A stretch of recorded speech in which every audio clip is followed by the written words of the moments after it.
نے تو اس جذبے کے ساتھ ہم تو کفن باندھ کر نکلے تھے، ہم سب کچھ چھوڑ چھاڑ کر نکلے تھے، انسانیت کے لیے نکلے تھے، مسلمانوں کے لیے نکلے تھے، ان غزہ کے مظلومین کے لیے نکلے تھے جس کے لیے ساری دنیا خاموش بیٹھی تھی. اور الحمدللہ ہم نے یہ دیکھا ہے کہ اس قافلہ استقامت سے، اس گلوبل سموتھ فلوٹیلا سے، جس کے اندر دنیا بھر سے مختلف ممالک انگریز ہوں جن کو ہم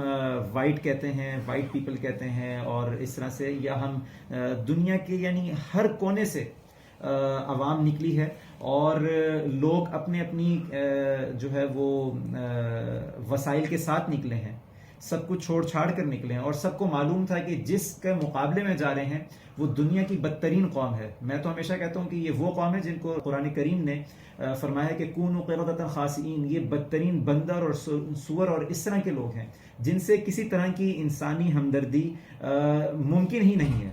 تو الحمدللہ ہم تو اس جذبے کے ساتھ نکلے تھے. رسول اللہ نے جو بشارتیں دی ہیں اس علاقے کے لیے، ہم ان کے حصول کے لیے نکلے تھے. ہم بار بار جائیں گے، ہم پاکستان کی نمائندگی کریں گے. یہی جذبات سینیٹر مشتاق صاحب کے تھے، یہی جذبات میرے ہیں، یہی جذبات ہمارے باقی جو 4 افراد تھے ہمارے قافلے کے. ہم سب اس نیت کے ساتھ نکلے تھے، اور ہم دنیا بھر میں جہاں بھی ظلم و استبداد کا نظام ہوگا، جہاں انسانیت کو ضرورت ہوگی، جہاں پہ مسلمانوں کی ضرورت ہوگی، ہم پاکستان کی نمائندگی کرتے ہوئے، ہم اسلام کی نمائندگی کرتے ہوئے، ہم اسلام کے